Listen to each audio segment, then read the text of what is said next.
Hey guys, welcome back to Unfiltered, presented by Hustle. This is the first 10.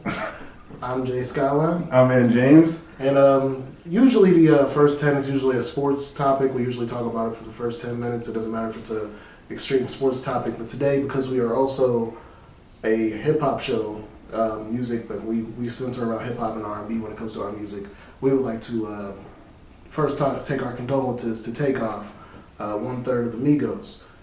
He passed away last night after a Halloween event at a bowling alley in Houston. This isn't one of those ones where I feel like we need to talk about the explicit details of what happened in the event. To the knowledge of the fans, I have knowledge of a pretty reliable source of what took place, but this is not one of those things where I feel like having that discussion makes anything matter. So I'm not going to go into detail about personally what happened last night because it just from what I know, Takeoff didn't really do anything wrong, and that's where I'm like, if I thought Takeoff had something, if this was like a Vaughn situation or something where I was like, oh, Takeoff was fighting, I'd be like, hey, we could talk about it a little more. This is more of a y'all gonna have to wait. I know the details are gonna come out, so this is gonna be something y'all just have to cut when the full details come out properly. Because I saw a few text messages, and that's not proper reporting. I'm not going to do that. So, it's just this one's a weird one, man. I mean, they were in the middle of the press run for the new album. They just dropped a new video. We were still kind of getting used to the breakup, which I don't think would have been permanent. To talk about the background of the group as a whole, because the group this is one of those. This just hit me. This is going to be like our version right now of like losing Left Eye. Like when it comes to like a group probably not coming back the same way from this. Because the TLC was never the same after Left Eye died. Like even though she was the rapper and she wasn't the singer out of the group, like it wasn't the same. And I don't think, especially for where the group was going and like because when they first came out, I'll admit it was like, at least for me, I don't know about everybody else, but I thought Quavo was going to be the one to go because he had the more pop and radio friendly sounding out of the group. That changed very fast. And I've been on the side of Quavo's kind of gotten older and more played out of the group, and I'm like, I'm not excited to hear Quavo anymore. I was being more excited to hear Offset and Takeoff because they were the ones that were growing lyrically. So this one's definitely going to be a hit. Like this is no matter what I think about them lyrically, because y'all know I've done reviews. This ain't gonna be no cap fest about what I thought about the group as a lyrical experience. But when it comes to what they were doing for the culture and the scene from where they were from, and what I understand about where they are from in Atlanta, because they were basically the bridge to the new Atlanta. The whole argument about who's really from Atlanta, who's not from Atlanta. That's largely because of Migos and the fact that they're kind of like from the next county up. Like the idea of like somebody from Beaver County blowing up from Pittsburgh. Like, there's a cross-section of saying, like, oh, they're from Pittsburgh, but, like, there's a cross-section that's going to fight that. And I think that's something that's Migos is, like, kind of brought with their rise to fame. So, like, that's definitely, I don't know, this is going to be different. Like I said, we don't have a lot of groups go out like this. This is different. Yeah. To me, I fully believe the three of them were going to get back together. It might have been a year, it might have been 3 years. We were going to get Migos back. I don't think the Migos were broken up forever. Could have been a possible versus battle. I mean, they were like saying that the money was right, but I don't know. When it comes to family doing verses like that, I feel like it's gonna be petty. But I don't know, man. And he didn't get his moment. Like I think all three. I think Quavo had his moment early. I think Offset got his moment whenever he had I forget what the name of the album was. I know it was not being the father of four or something like that. That was like Offset's big like relatable moment to the public, and that album like really, because I honestly I remember the Takeoff album. I was listening to it earlier, the solo Takeoff album from 2018, I think it was. It was cool, but it was more like a mixtape that they called an album. So like listening to the last Migos album, and I dabbled in the recent Few project. It was just doesn't. We were like Malachi was saying, because Malachi was the one that first got me to it.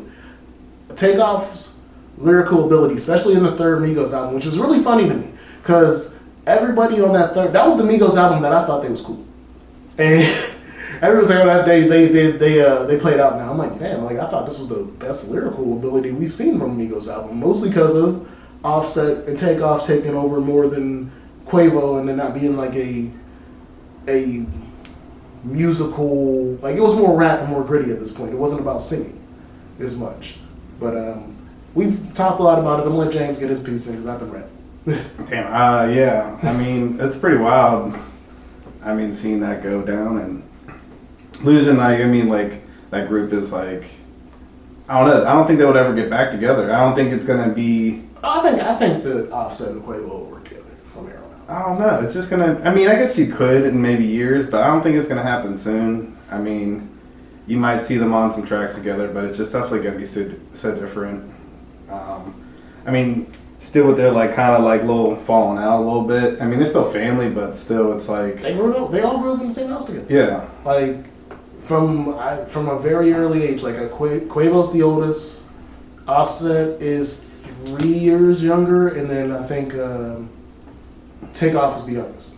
Okay. Which is also hard. It's like you lost the youngest. Mm-hmm. Like I get all like no matter which one of it was, and the idea that like you got to look at it like, and this is the reason why I won't speak about the direct reason of what everything happened.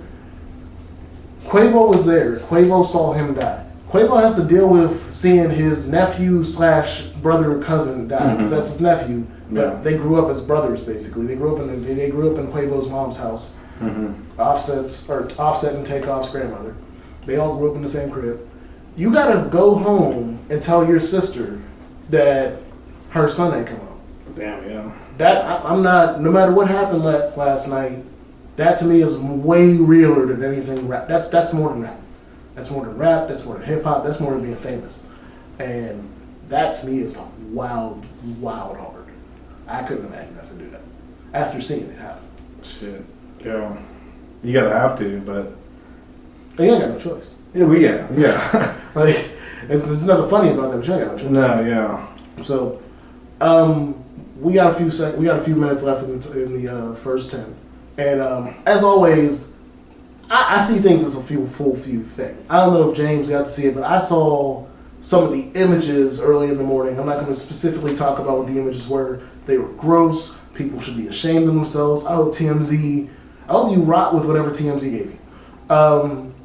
But with saying that, they said this happened at a bowling alley. I ain't never seen a bowling alley like that. I thought it was a club.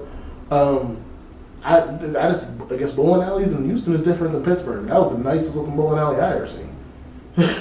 Like I thought they was at a club or a mall. Like it just looked lit up different. I'm like, oh, well, like a concourse. Like I said, it looked like a concourse of some sort they were walking across, like in a building of some sort. I'm like, this is a bowling alley?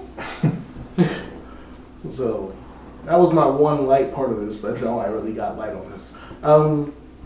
Again, this is just, and you know what the wildest part about this is? Like, again, I'm not gonna, like, I feel like when certain rappers die, we cap and turn them into Tupac and Biggie. Takeoff is not Tupac or Biggie in any sense of the word. He's not Nipsey.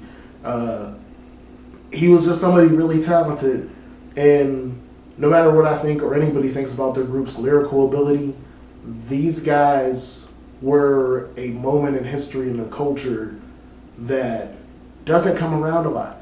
We don't get family groups like this. Like, think how cool it would be to be in a rap group and blow up with your cousin and your uncle who's only 3 years older than you. And I've been in situations in that family, so it's a funny thing like that.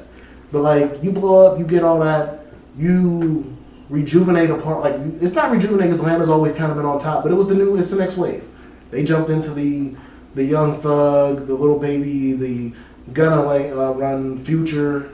And they were a part of that. They were a very big part of all that. And yeah, man, this is going to be a blow to hip hop differently. Like I said, this is just, and again, all the death, man. It's not just him. PNB, Pop Smoke. Yeah. This is getting wild. But we're gonna get into these sports right in a second. So, again, this is the first 10 Unfiltered RIP Takeoff. And again, for all your family, we hope that best wishes to all y'all in this rough time.